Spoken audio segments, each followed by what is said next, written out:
Question before we kick things off? No, I'm good. Thanks. Thanks. Hey, everybody, welcome to another episode of Thought Leaders. It is a new web series that is presented by Leader Pro, and today we have Andy Paul, the host of the Win Rate podcast. And so I don't chop things up. I'm going to have Andy tell a little bit about himself and what it is that he is an expert on here as it relates back to win ratios when it comes to your sales process. Sure. Well, hey, Chris, thanks for having me on. Of course. Yeah, just by way of background, I came up tech sales like a lot of people.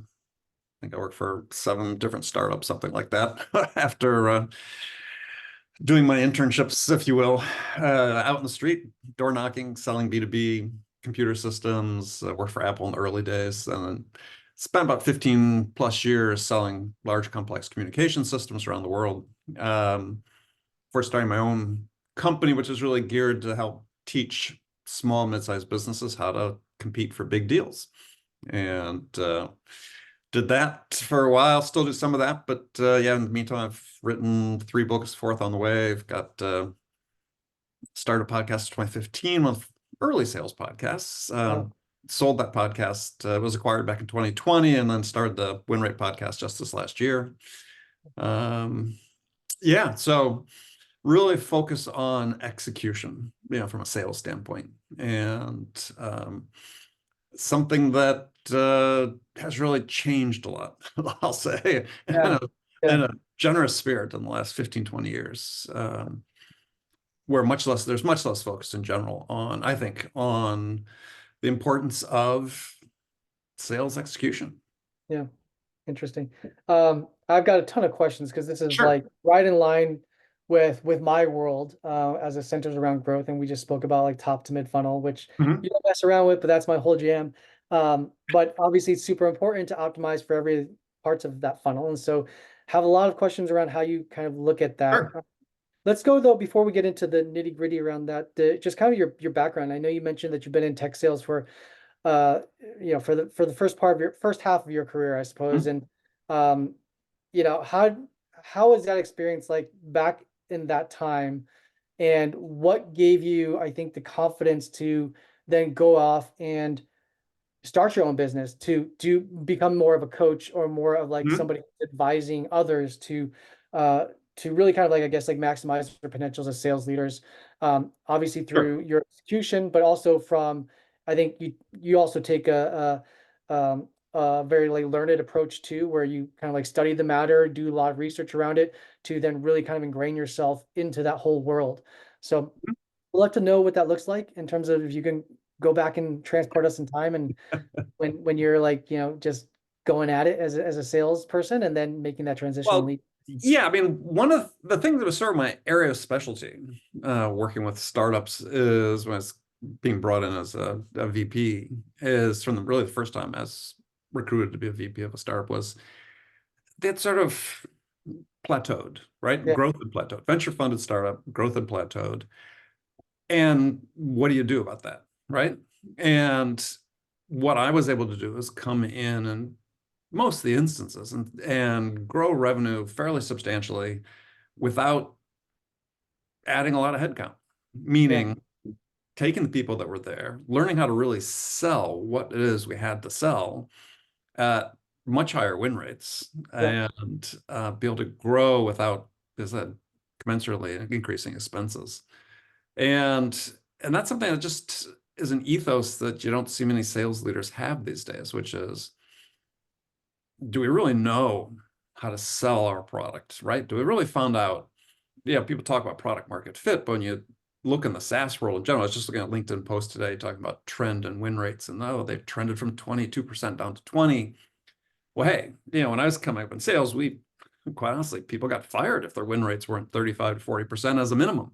yeah, Because so you have to say, well, with win rates so low, what's fundamentally going on?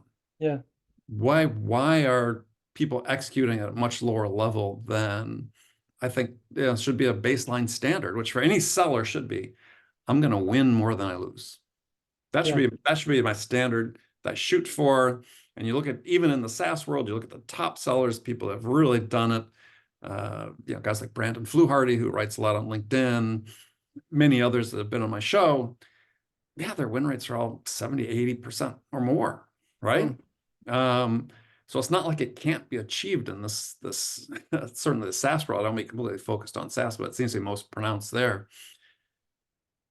It doesn't have to be this way. So it really boils down to choices that are being made both from the individual level as sellers, as well as choices made by management in terms of what they're prepared to accept. mhm. Yeah.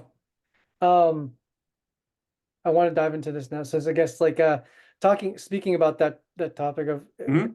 win rates, I guess the first thing is how do you qu- how do you qu- how do you quantify, or what's the formula for a win rate for you? Is it like sales qualified leads as it relates to close one deals, or is it like what is that definition, number one?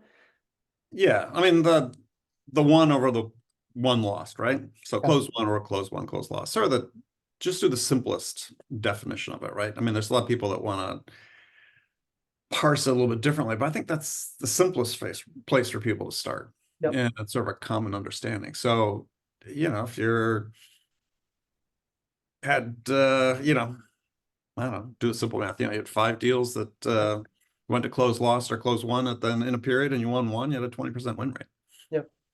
Got it. And so I guess speaking on that then, and you're saying that it's degraded in terms of like that percentage win rate. What do you think has been the differentiator? Well, I think what happens is, and I've, looked at lots of data with companies is, and we've sort of seen this trend, uh, is really with a partner doing some work this last few years is, look at companies that maybe when they got started, they had their AEs service full cycle sellers, they're out self-sourcing leads.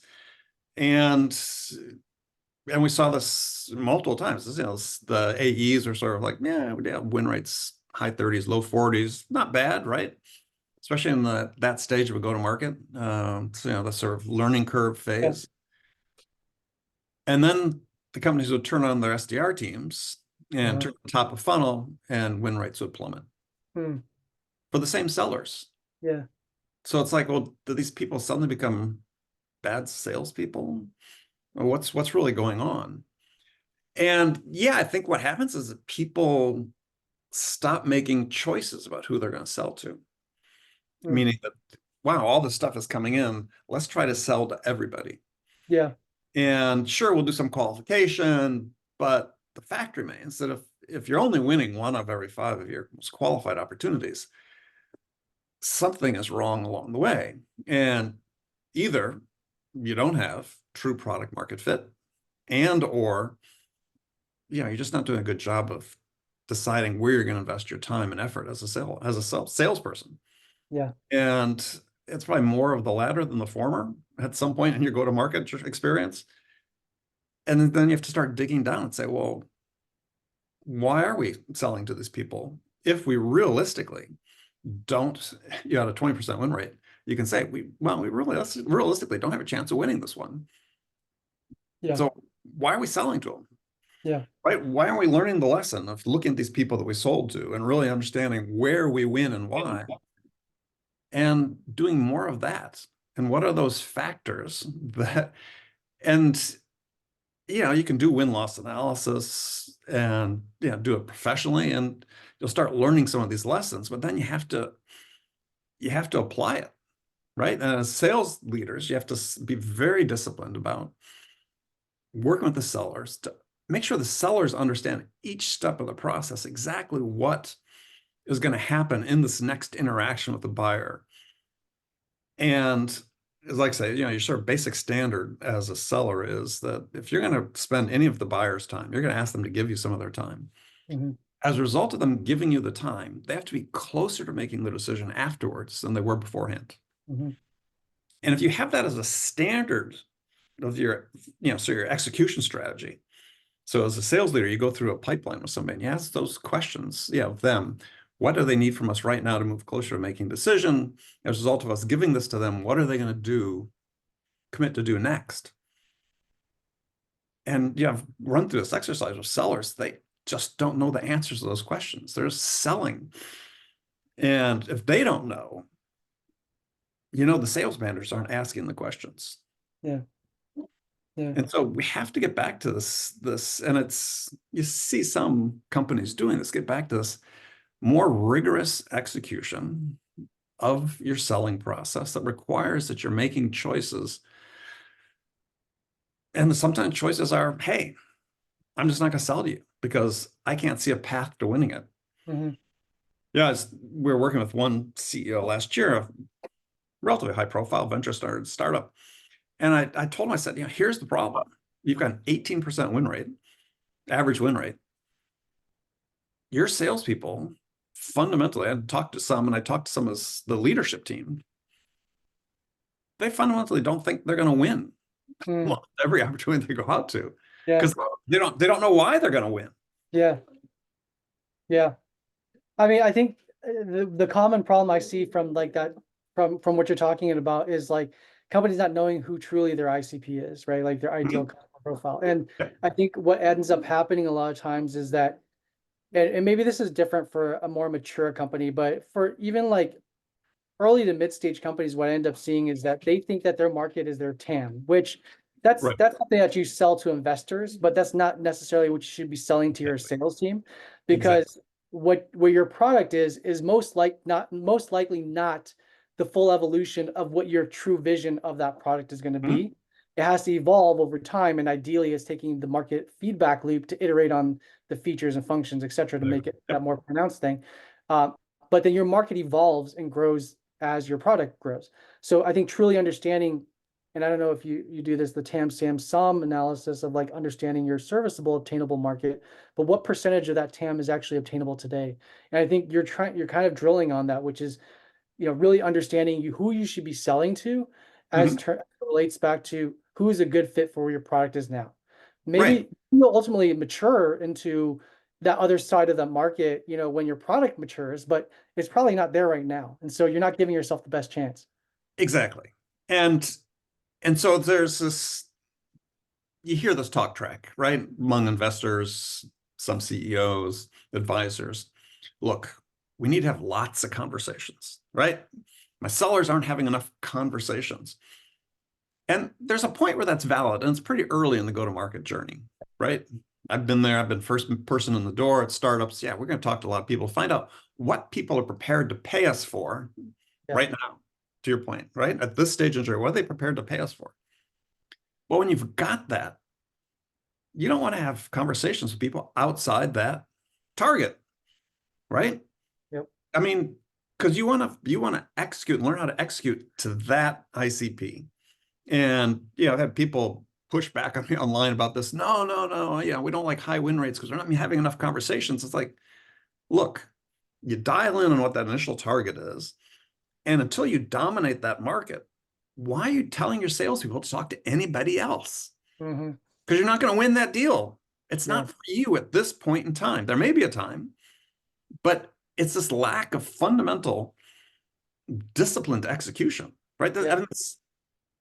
It's selling really can be pretty simple, Yeah. right? You Yeah. find the right people who are willing to pay you for what you do. And when you find that, go win as many of them as you can.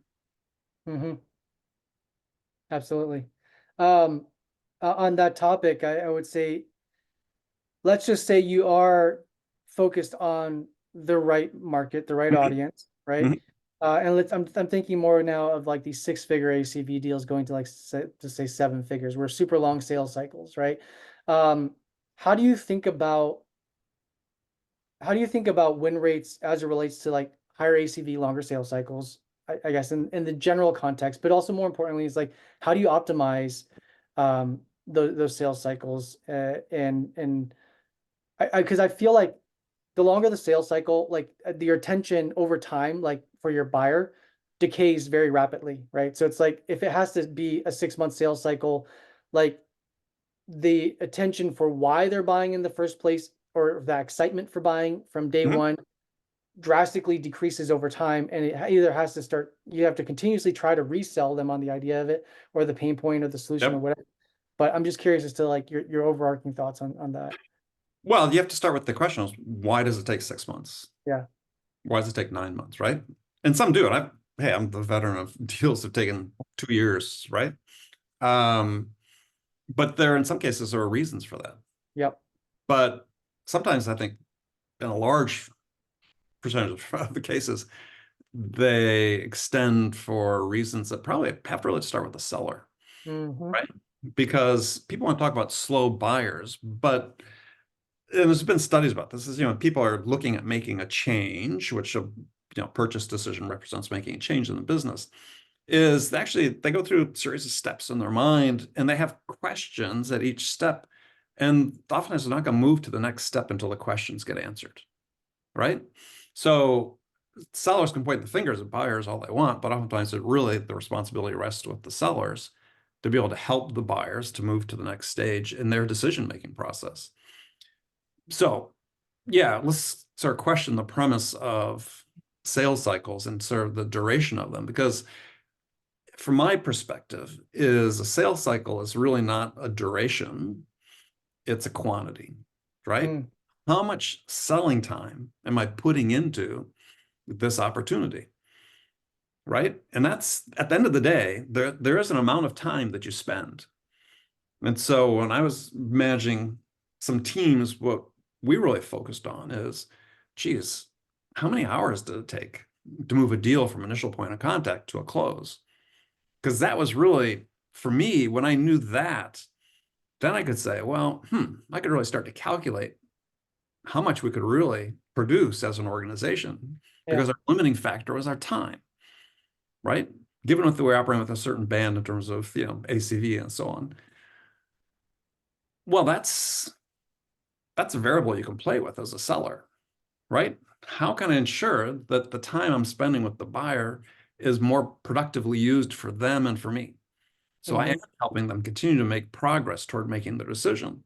Hmm. And unless they've got some specific timeframes laid out, which in some cases customers do, but many times they don't, is they're sort of waiting on us as sellers, is yeah, I can accelerate their decision making because, and not to get too in the weeds on this, but the fact is, there was a study done by a professor years and years ago, Herbert Simon, Nobel Prize winner back in the 60s or maybe the 70s. Developed this thing called theory of bounded rationality. Said that basically, people have three constraints when making a decision: time, information, and basically the ability to understand the information.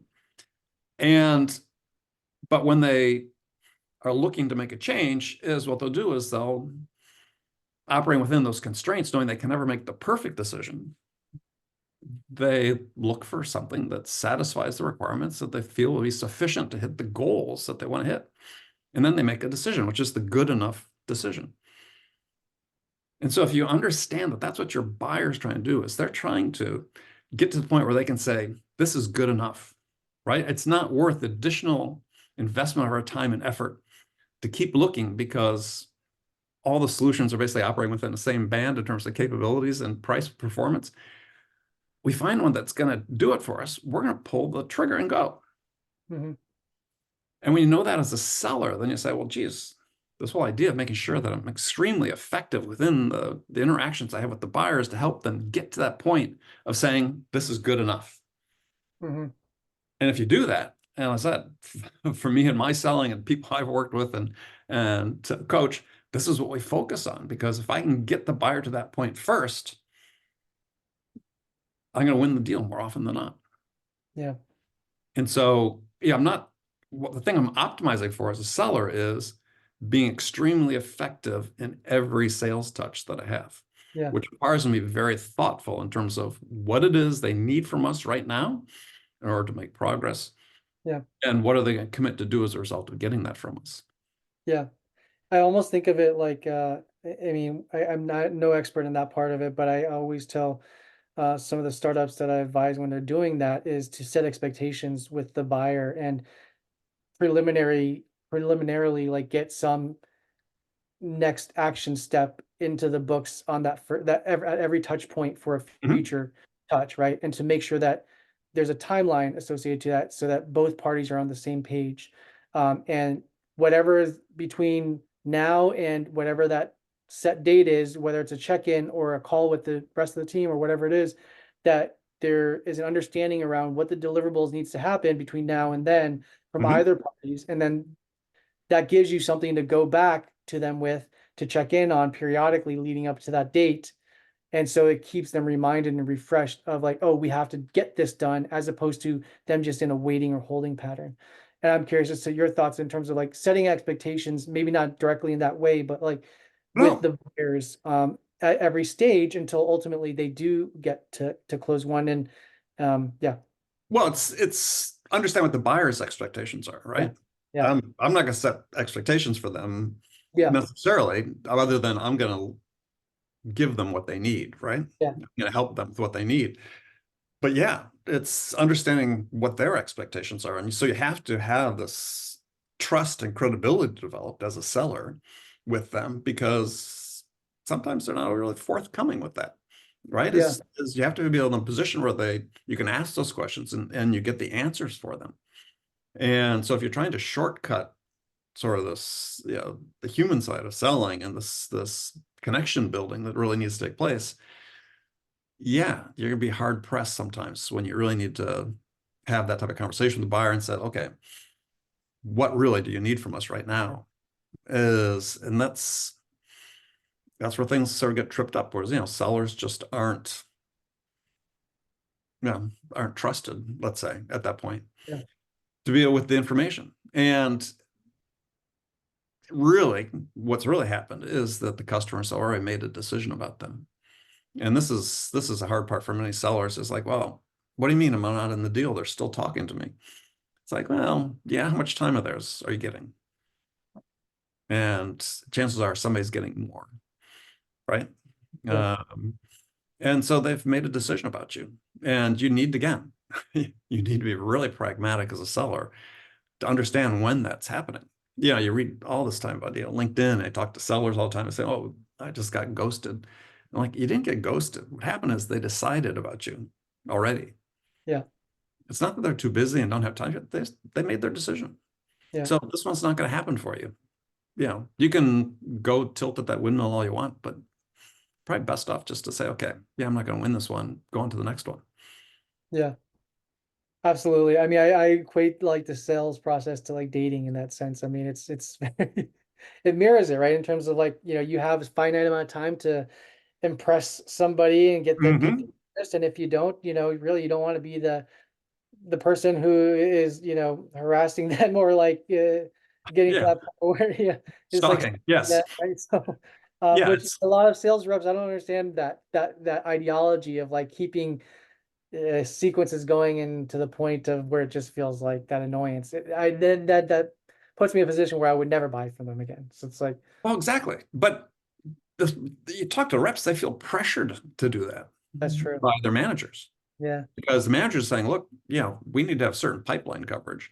yeah, It's like, well, actually, you don't. I mean, I was just getting reading something this morning on LinkedIn where it's talking about, oh, some SaaS survey of SaaS companies, win rates have fallen, from 22% to 20%. Or that's like, yeah, you guys are missing the point.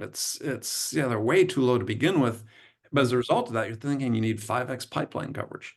yeah, yeah, And if you have 5x pipeline coverage, you've got way too much pipeline, right? yeah, By my standards, if you should be winning more than you lose, you've got, man, 3 times too much. It's this idea is when I like to use this phrase, is that in general, what we're doing is we're selling too much and winning too little.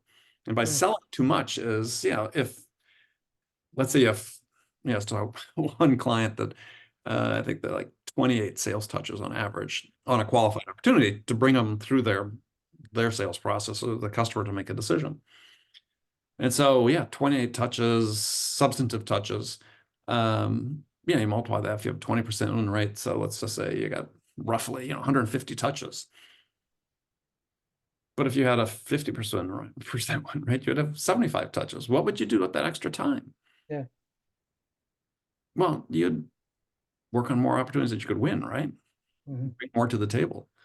So, but we're in this loop, as more specifically in SaaS, but not exclusively, is just too much activity, not leading to outcomes. Mhm. And when you talk about sales effectiveness, that's really what you're talking about is, again, every time I meet with the buyer, talk with the buyer, interact with the buyer, as a result of the interaction, have they made progress toward making their decision? And if they haven't, then that was a waste of their time and ours. Yeah. And that has to be the basic standard for every interaction. If the seller, and again, as I said before, you have to go into it knowing what it is they're expecting to receive, and did we deliver it? Mm. It's great knowledge bits right there. I What guess, and just, I mean, on that point, is with sellers, what I use is like just simple little scorecard. And I ask the sellers to rate every interaction with the buyer as either a +1, a 0, or a -1. mm, -1, we didn't accomplish what we thought the expectation was. 0, yeah, maybe, right? Partway, yes, we did it. yeah. And as sellers sort of score every interaction with a buyer, if they're not in positive numbers at a certain point, it's like, why are we still talking to them? Hmm. Yeah, And that makes sense. simple Yeah. tools like that is just, why are we still spending the time? I know a lot of companies can use that scorecard. So, Yeah, well, ton of it's things. it's coming out in my new book. So next year. But Great. I mean, yeah, that's a great little exercise, right? I mean, it's so easy. I mean, that's a great takeaway for anybody who's kind of like tracking lists or listening to this is like create a scorecard for every interaction with that particular buyer. And, if you're ending up in negative territory more than positive, you probably shouldn't be spending time. Makes yeah, a ton of sense. Yeah. they're That's telling you at exactly. the point you can stop. Yeah. Why do you think it is that that buyers end up spending the time on it? I mean, I think like I do have my own personal thought on it where I feel like it is if you take that dating example, people don't like to give negative like feedback or bad Partly, in person, but I don't know if you have a particular take on that as to why buyers do spend the time because time is such an asset nowadays, especially. yeah. Well, I think yes, I think that's partly what you just said, is people don't like to deliver bad news. I think the other thing is you'll find if your scorecard's going to the negative, is you're not getting the time that the other people are getting who are still actively Got it. have a chance to get the deal. And partly I think customers do that because, you may say something interesting at some point that that could be interesting to them. They don't think so, but you never know, right? Fair So, enough. I mean, because part of what they're doing is going through this process of making the decision, so they are educating themselves. Yeah. Um, and so, yeah, I think that's more of it is, but also in some cases, just pragmatically, the people who are sort of leading the charge in the buying committee need to be able to say, well, yeah, we've talked to 4 people, we talked to 3 companies, we talked to, and so just to be able to validate that they made the decision that, and minimize the risk and so on. So some of that is you can get dragged along just because they need to be able to say, yeah, we've talked to all these vendors, even though they're not really talking to you much anymore. Hmm, fair enough. We're rounding up on time here. I just got one more question Sure. before we kind of get some of your other insights if you want to share any. Uh, but common things that I see a lot of founder-led sales teams run into, and they don't know how to necessarily overcome this. So I'm curious if you have any advice or share your 2 cents on it. But two common objections would be not objections. They do end up like saying, being super excited, but Hmm. say the buyer's super excited, but they're not the decision maker.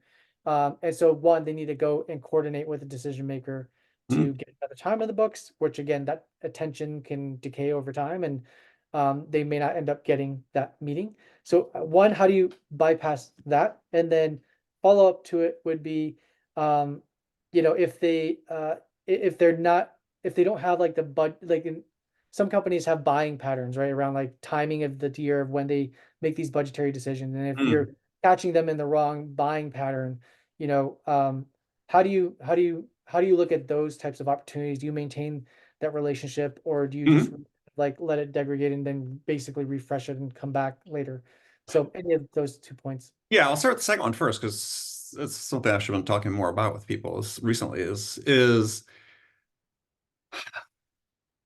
and there's been some reports on this in the past, and it's certainly been my experience, is if if you are able to show up and make a compelling business case for a company to allocate their capital in a certain way to your product service, let's say, whether it's in the budget or not, they're going to find a way to do it.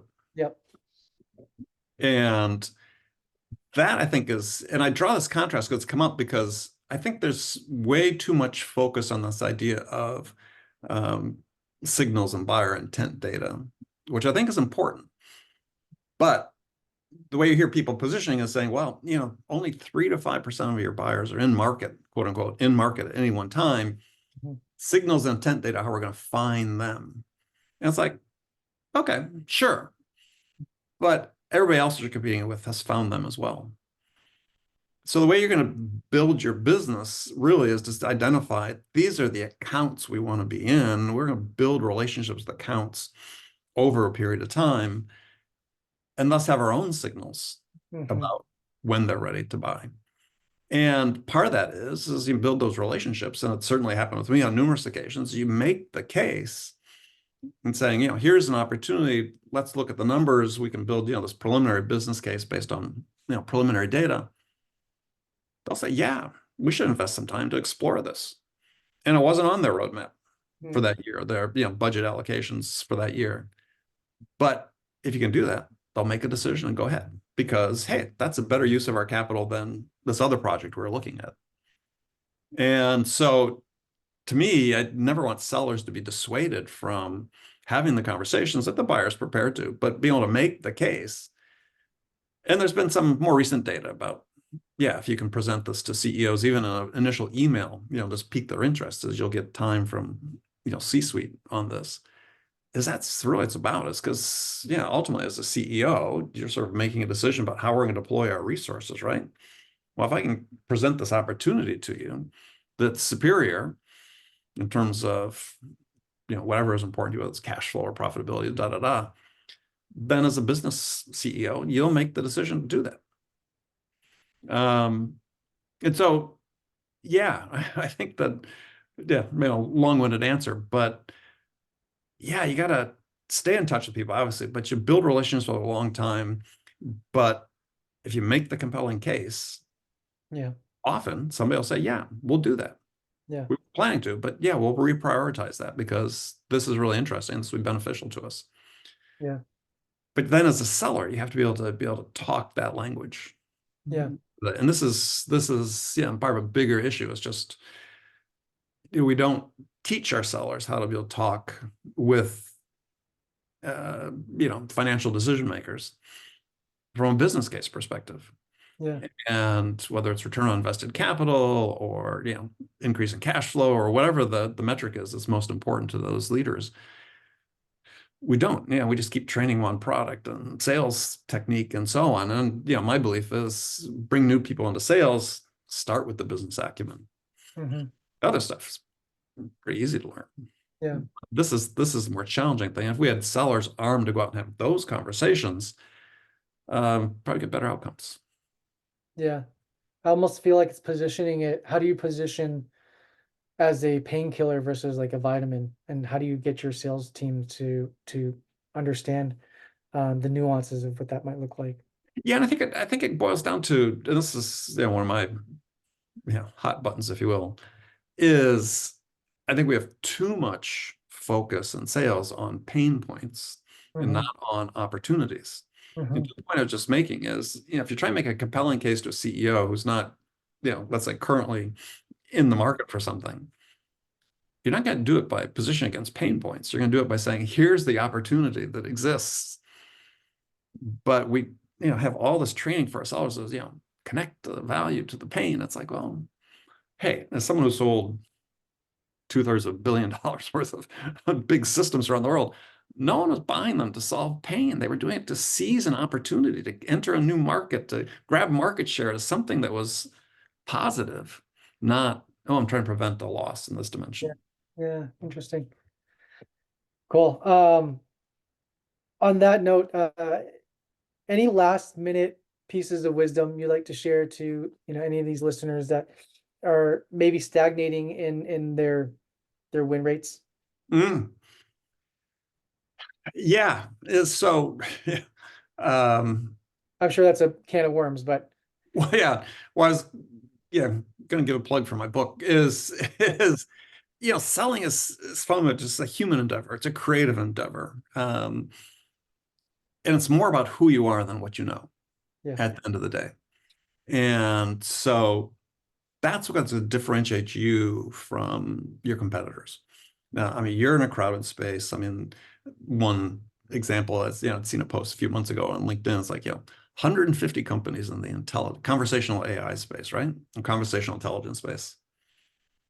So how do you differentiate yourself, right? The mm, products all basically do the same thing. They all cost roughly the same. I mean, there's, pluses, minuses a little bit. In general, in the mind eye of the buyer, all pretty much the same. Well, the differentiation is you as the seller. yeah, And there's been lots of research about this. I mean, Gartner had a study that came out about a year ago saying, the number one factor that influences decision makers' choice of a vendor is trustworthiness, right? Of the sellers, the individual, not just the organization, but the individual sellers. And there's been, win-loss analysis, studies done on win-loss analyses. There's one company out of Australia that I know well that uh, thousands of win-loss interviews they did with enterprise buyers, and they summarized their findings. They've done these over like a dozen years. They summarized, the 9 reasons why you win, 9 reasons why you lose, and 9 reasons why you win. None of it had to do with the product and the price. It was, so did you add value at each step of the process, what we talked about before, were you seen as easy to do business with? Were you trustworthy? It's things that you as a human seller control. yeah. Can't control your product, you can't control your price. You can control you. And it's ultimately you that the buyer is buying. I think that's a great way to end it. It's ultimately you that the buyer is buying. Yeah. Well, thank you so much for lending your time, Andy, and we'll share the link also to getting to your book once it's available.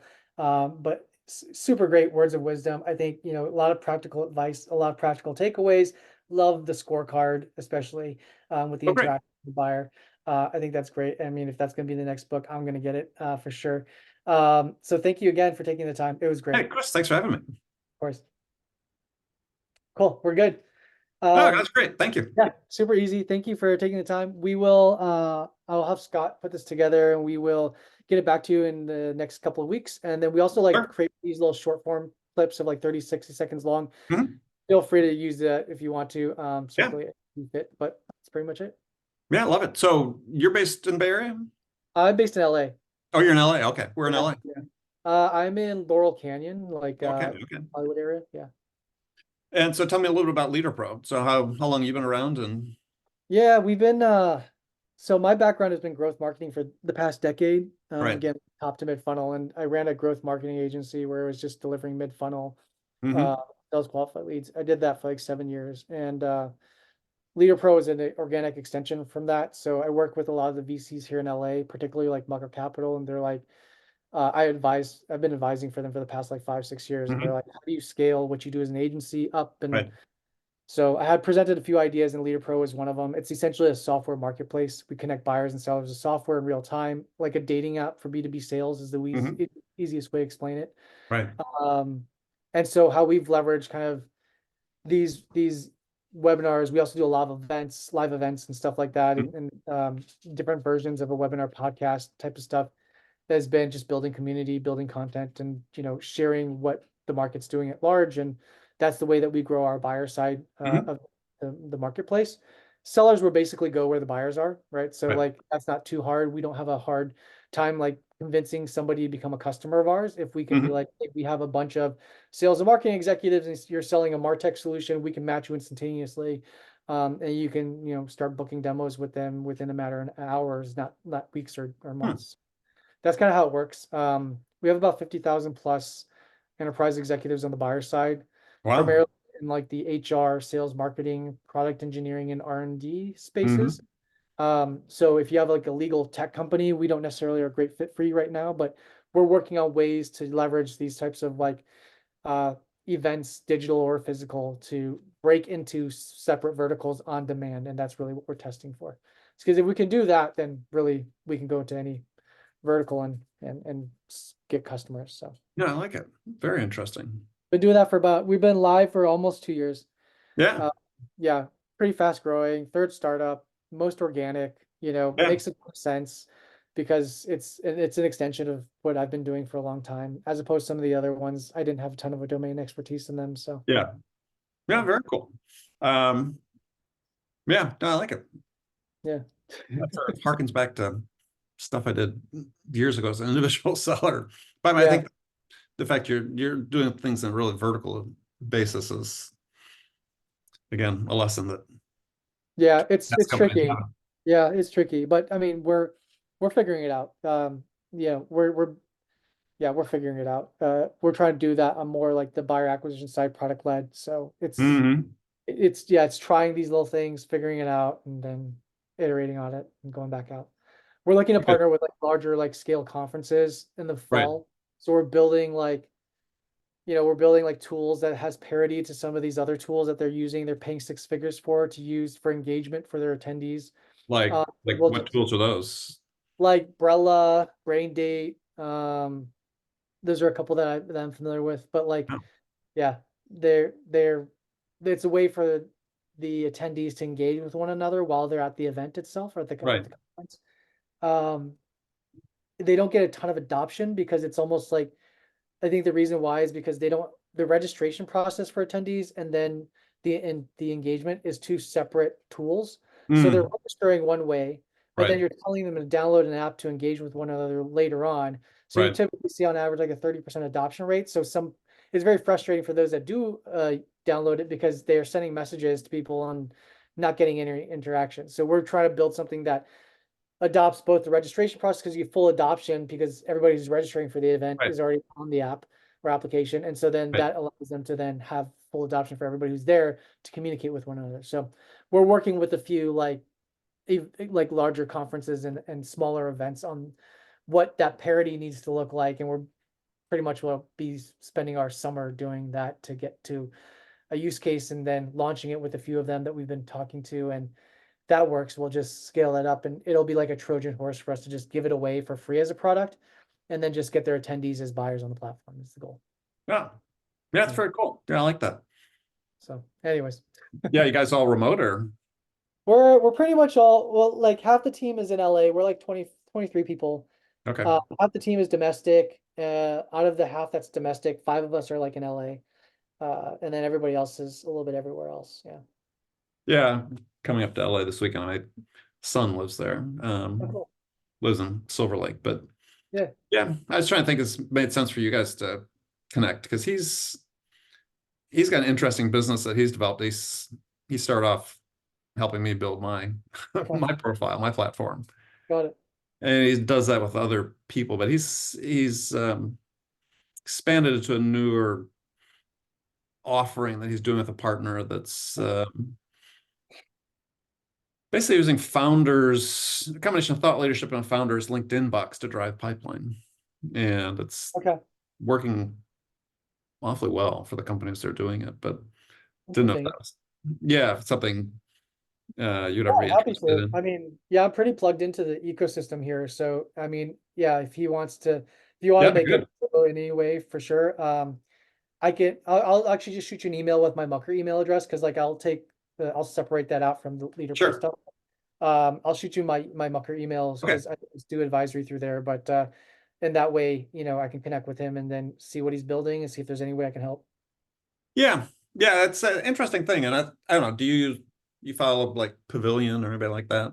Yeah, yeah. I'm a member of Pavilion, Rev Genius, got the Yeah. co-founder of both So of these. yeah, Pavilion is him. Yeah, okay.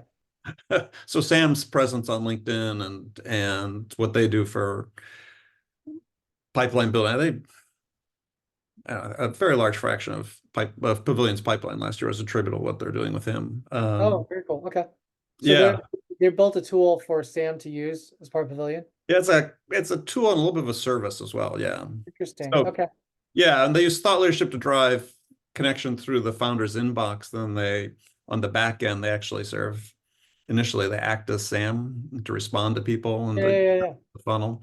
Um, do you follow like Adam Robinson on retention.com? Yeah. That's Alec as well. Oh, very cool. All right. Yeah. Get it. I So get it. Yeah. Um, but he also does sort of the conventional brand building for like thought leaders. If Okay, there's several big sales thought leaders who follow that probably are him as well. He's not actually writing their content. He basically puts the plan together, coaches them, does a okay, lot of editing of the content. But got it. yeah, people have been able to, yeah. Yeah, So if you're looking to grow it, I mean, I know a ton of people that would leverage that service. So yeah, well, I think it'd just be good for him to get to meet people in LA as well. yeah, Yeah, I'm a big advocate of local connection. for sure. So, and Cool. I know like I said, he's in Silver Lake, but be good to get him wired in maybe. So yeah, that'd be great. So Chris, Awesome. well, thanks a Okay. Of lot. course. Yeah. Same. Thanks to you. I'll Yeah. follow up with you. Yeah. I'll get you my contact. All right. All Great. right. Take Awesome. care. Thanks. Bye. All right. Bye.